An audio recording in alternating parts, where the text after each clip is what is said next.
সবাইকে। আজকে 27শে ডিসেম্বর সকাল সকাল আমরা রেডি হয়ে বেরিয়ে পড়েছি আমাদের সেই অপেক্ষাকৃত তাওয়াংয়ের উদ্দেশ্যে, যাকে কেন্দ্র করে আমাদের এই পুরো রোড ট্রিপটা।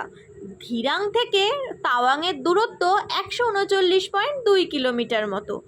গুগল ম্যাপে যা টাইম দেখাচ্ছিল 4 ঘন্টা 20 মিনিট মতো। আমরা এখন দাঁড়িয়েছি ধিরাংয়ের 1962 এর এই ওয়ার মেমোরিয়ালটা দেখব বলে।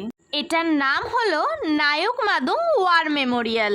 এই ওয়ার মেমোরিয়ালটা অবস্থিত ধিরাং থেকে 17 kilometre on the way to সিলাপাসের রাস্তায়।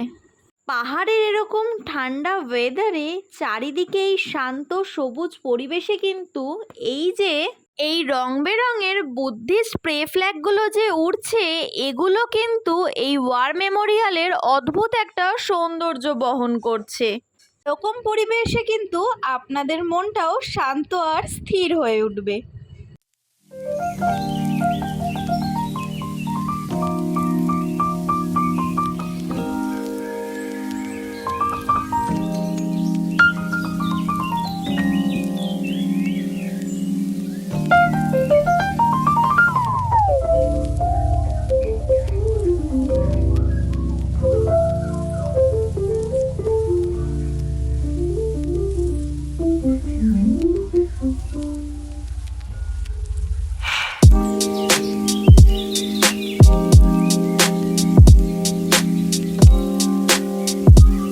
ওয়ার মেমোরিয়াল দেখা কমপ্লিট করে আমরা এখন বেরিয়ে পড়েছি ভায়া সিলাপাস হয়ে তাওয়াং যাওয়ার উদ্দেশ্যে। ধিরাং টু তাওয়াংয়ের রাস্তায় আমরা যে স্পটগুলো আজকে ভিজিট করব তার মধ্যে অলরেডি আমাদের ওয়ার মেমোরিয়ালটা হয়ে গেছে। আর যে দুটো স্পট আমরা আরও ভিজিট করব সেগুলো হলো সিলাপাস আর জাং ওয়াটারফলস।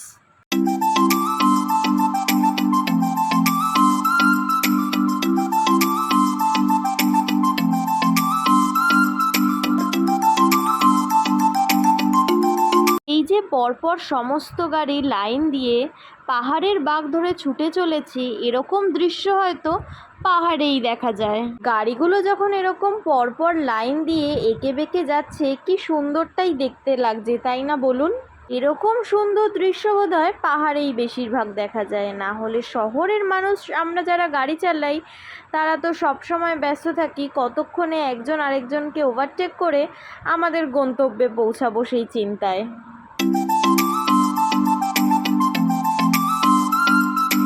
ওই যে দূরের আকাশে একটা হেলিকপ্টার দেখতে পাচ্ছেন, ওটা কিন্তু এই পাহাড়েই ল্যান্ড করলো।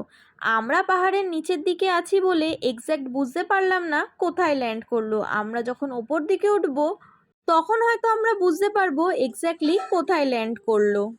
তবে হেলিকপ্টারটা যে এই পাহাড়েই ল্যান্ড করলো সেটা আমরা বুঝতে পারলাম, কারণ যখন ল্যান্ড করলো তখন পাহাড়ের বুকে ওই জায়গাতে প্রায় ধুলো উড়িয়ে দিল।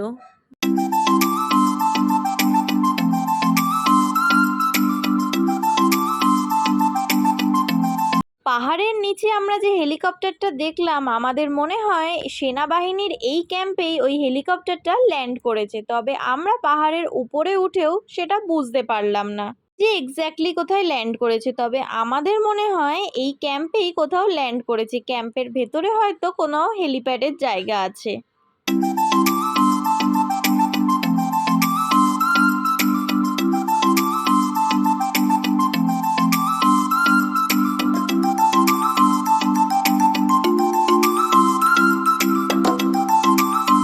এরকম দৃশ্য দেখার জন্যই হয়তো মানুষ পাহাড়ে ঘুরতে আসে। আর আমরা যারা পাহাড় প্রেমী তাদের কাছে তো এরকম দৃশ্য দেখতে পাওয়া মানে হলো মনের শান্তি, প্রাণের শান্তি।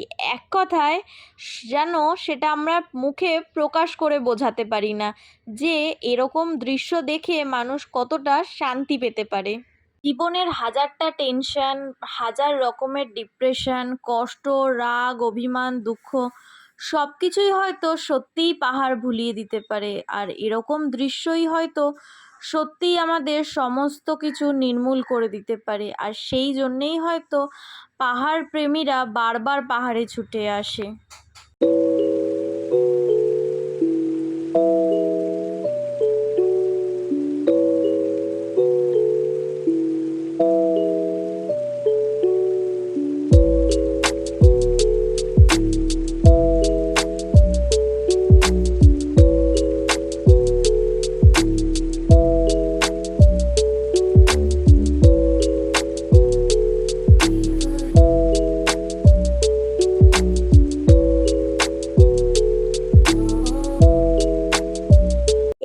রাস্তা দেখে এতক্ষণে অনেকেই বুঝে গেছেন হয়তো যে আমরা সিলাপাসের রাস্তাতে প্রায় ঢুকেই গেছি। এখান থেকে সিলাপাসের দূরত্ব প্রায় 18 কিলোমিটার মতো। আমরা এই বোর্ডটা দেখে যা বুঝতে পারলাম। এই যে এত সুন্দর করে পাহাড়ের বাঁকের টার্ন দেখে আপনারা হয়তো বুঝতেই পারছেন যে কতটা দক্ষতার সাথে শুভজিৎ পাহাড়ে গাড়ি চালাতে পারে। আমরা প্রায় 14,000 ফিটের কাছাকাছি উঠবো, 13,000 সামথিং সিলাপাসের অল্টিটিউড। তাই এরকম রাস্তায় যদি দক্ষতার সাথে গাড়ি চালাতে না পারে তাহলে কিন্তু খুবই অসুবিধে হয়, কারণ এই সিলাপাসের রাস্তায় কিন্তু প্রচুর পরিমাণে ফগ পড়ে।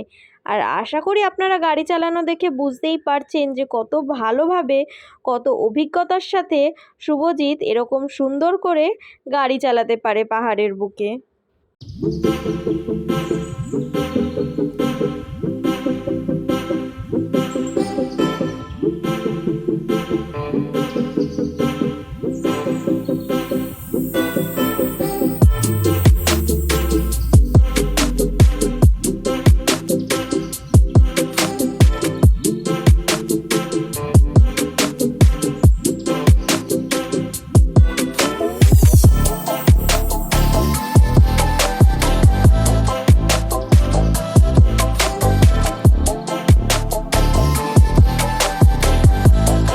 পাহাড়ের নিচের দিকে আমরা ঠিক যতটাই পরিষ্কার আকাশ সমেত রৌদ্র ঝলমল করা একটা ওয়েদার পেয়েছিলাম, যত আমরা ওপর দিকে উঠছি আপনারা এই ওয়েদারটা দেখে কিন্তু বুঝতেই পারছেন যে ভিজিবিলিটি ক্লিয়ার থাকলেও আর কিন্তু সেই রৌদ্র ঝলমল করা একটা সুন্দর ওয়েদার নেই।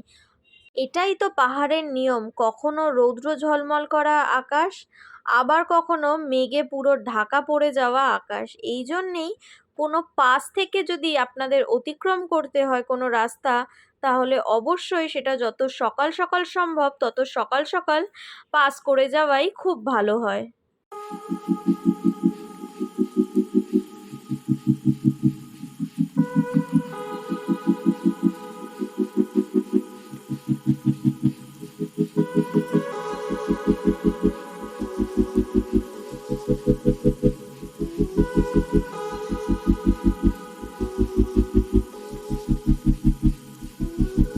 সিলাপাসের রাস্তায় প্রচুর ফগ পড়ে, এটা বলতে বলতেই দেখুন অলরেডি আমরা অনেকটাই উঁচুতে চলে এসেছি। এখন কিন্তু নিচের দিকে আমরা আর কিছুই দেখতে পাচ্ছি না, পুরো মেঘে ঢাকা হয়ে গেছে। সাথে প্রচুর পরিমাণে ফগ পড়েছে, রাস্তাতে খুব একটা বেশি দূরের দূরত্ব খুব ক্লিয়ারভাবে বোঝা যাচ্ছিল না।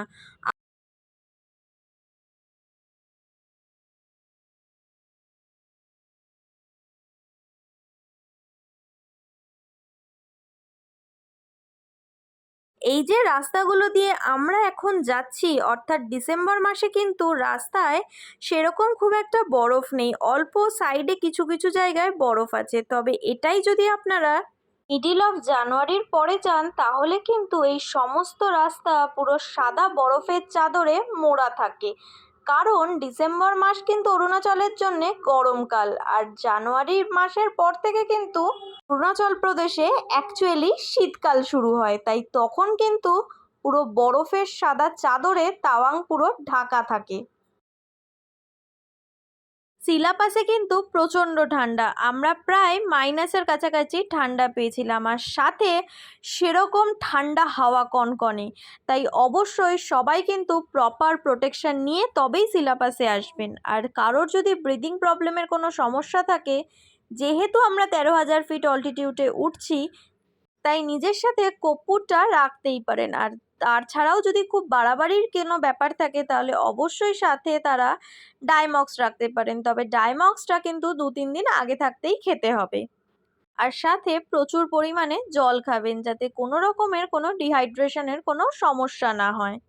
আর এই যে ধিরাং থেকে তাওয়াং অবধি আপনারা কোনো পেট্রোল পাম্প কিন্তু পাবেন না। আমি যে সময়টা গেছিলাম ডিসেম্বর মাসে, তখন কিন্তু অনেকগুলো জায়গায় নতুন করে পেট্রোল পাম্প তৈরি হচ্ছিল, তাই আমরা সেই সময় ধিরাং থেকে তাওয়াংয়ের মধ্যে কোনো পেট্রোল পাম্প পাইনি। যারা নিজেদের গাড়ি নিয়ে বা বাইক নিয়ে ট্রিপ করবেন তারা অবশ্যই ধিরাং থেকে কিন্তু নিজের গাড়িতে প্রয়োজন মতো আপনারা তেল ভরে নেবেন। সিলাপাস ঢোকার 1 কিলোমিটার আগে কিন্তু আবার আমরা ওয়েদার একদম পরিষ্কার পেয়েছিলাম, অর্থাৎ যত রকমের মেঘ ফগ সবই কেটে গেছে, আর সাইডে আপনারা দেখতে পাবেন একটু একটু বরফও রয়েছে।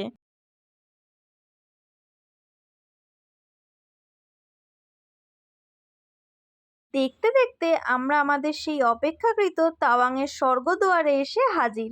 এই যে সামনে লেখা আছে ওয়েলকাম টু তাওয়াং, এটাই হলো সিলাপাস।